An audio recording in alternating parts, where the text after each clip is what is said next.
Ja, Freunde, da sind wir auch schon wieder zurück mit einer weiteren Bonusfolge zu den Bonusinhalten hier vom Spiel. Ich denke, das ist ganz gut, das extra zu machen. Wer da also Bock drauf hat, kann sich das anschauen. Wer nicht, dann eben nicht. So, und ich habe gesagt, beim letzten Mal wollte ich mir hier von der Bühne zum Bildschirm, gibt es 2 Clips. Das finde ich auch sehr interessant, glaube ich. Ja, und da gucken wir auch gleich mal rein.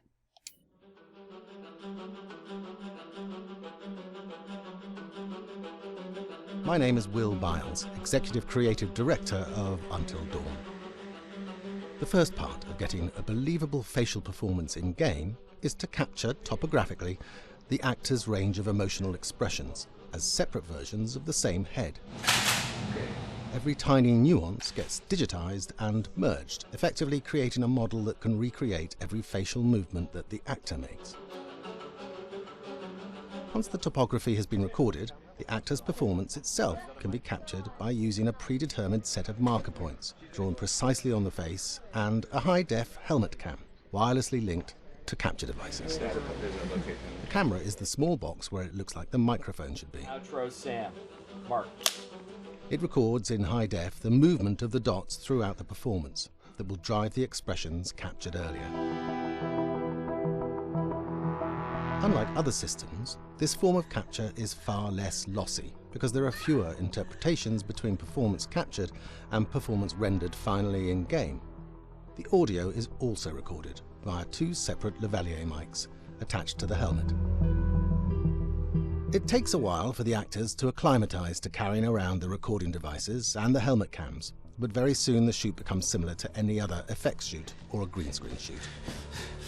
The actors in these scenes are only recording facial animation, but use cursory body movements for pacing. Wait, and maybe we should all stick together and find everybody and make sure that we're all okay, so... 1-1, the year before the prank. Take 2, Mark. Other than the other actors, they have to use their imagination for everything and everywhere that they are supposed to be seeing and feeling. Idiot! So dumb! From a hot midday studio in Los Angeles to a freezing midnight mountain in British Columbia.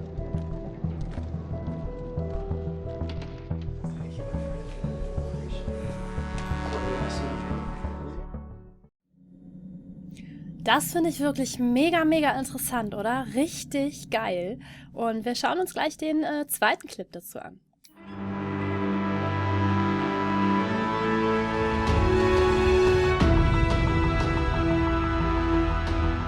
Because Until Dawn has a dynamic, ever-changing story, the facial performances and the body performances are recorded separately with different systems.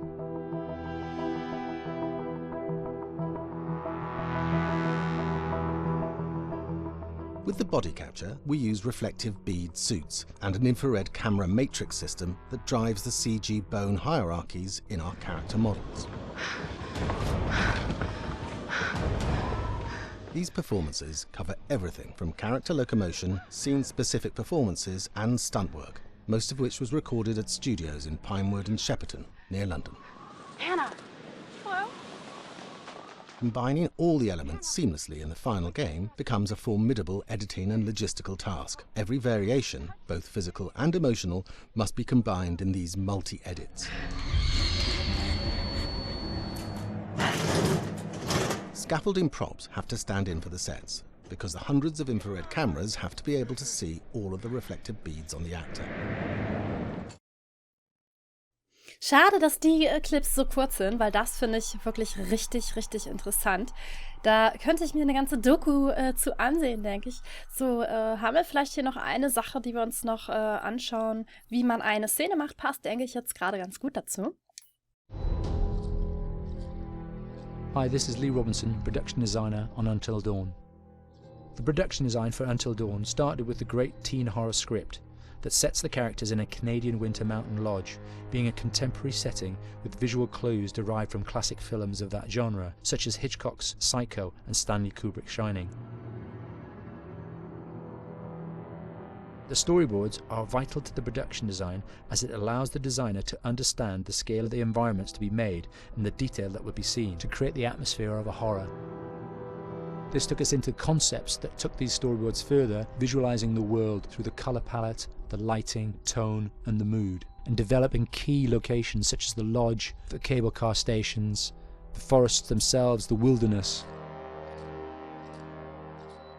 As you can see, the environments and atmospheres change quite a bit from warm and inviting to cold and threatening.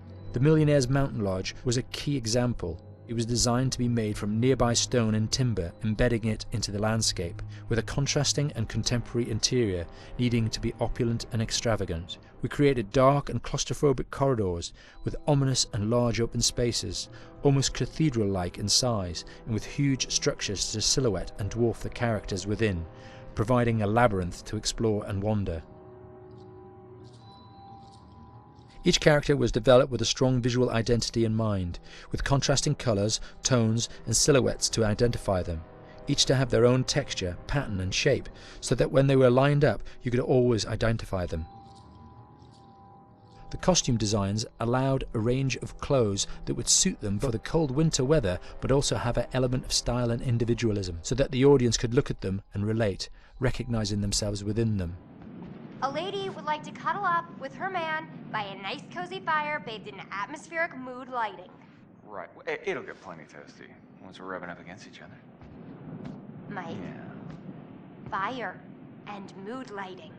Yes. Working with the lighting artists, we really brought the look and feel of the world together, and this required a thorough understanding of the visual language of teen horror. A key scene was where all the characters emerge out of the rear of the lodge chasing Hannah. A contrast is evident straight away from the exterior wilderness to the warmth of the lodge. The attention to character lighting here is through the bounce and rim lighting, accented colours and composition, creating characters that come from the dark into the light and back again with an emotional effect. Guys, there's someone outside. What the hell? Hannah! What's going on? Where's my sister going?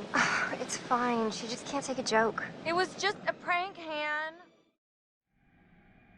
Ja, das war's. Ich glaube, mir hat's gefallen. Ich fand das sehr interessant. Das Einzige, was wir jetzt hier noch nicht haben, sind 1000 Seiten. Und die Musik, die würde ich jetzt auch nicht zwingend aufnehmen. Wenn ihr aber Interesse daran habt und auch den Rest noch sehen wollt, schreibt es mir gerne in die Kommentare. Dann nehme ich es für euch noch einmal auf. Und schreibt mir bitte auch in die Kommentare, weil ich werde das Spiel definitiv sowieso nochmal zocken. Für mich, ich weiß nicht, ob ich das über Stream hinbekomme mit PS4. Mal gucken. Ansonsten zocke ich es halt für mich. Und ich hatte ja am Anfang gesagt, dass ich hier die letzte Episode nochmal zocken wollte, ne? Ich bin mir aber nicht sicher jetzt irgendwie. In dem Moment war ich aber so emotional, dass ich das gesagt habe und dass es einfach sein muss, weil ich das Spiel sowieso nochmal zocke, wäre es eigentlich überflüssig. Und von daher ist es mir fast egal.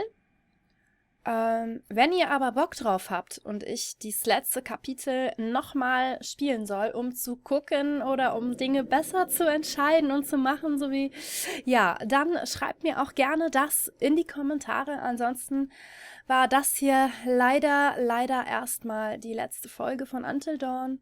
Schade, dass dieses super grandiose Spiel vorbei ist. Es hat mir eine Menge Spaß gemacht. Es hat für mich The Last of Us vom Thron gestoßen, was schon sehr schwer ist, muss ich sagen, denn das ist auch ein Top-Game. Aber Until Dawn ist mein persönliches Highlight, mein Spiel des Jahres, wie auch immer. Das muss man erstmal toppen und das wird richtig schwer. Ja, ihr Lieben, macht es gut. Danke nochmal für eure Kommentare, euer Reinschauen und alles und überhaupt fürs Mitfiebern, Miterschrecken. Und es hat mir wahnsinnig Spaß gemacht, auch eure Kommentare zu beantworten. Und ja, wir müssen uns jetzt schweren Herzens von diesem Spiel trennen. Und wir sehen uns in einem meiner anderen Projekte. Macht's gut. Bye, bye.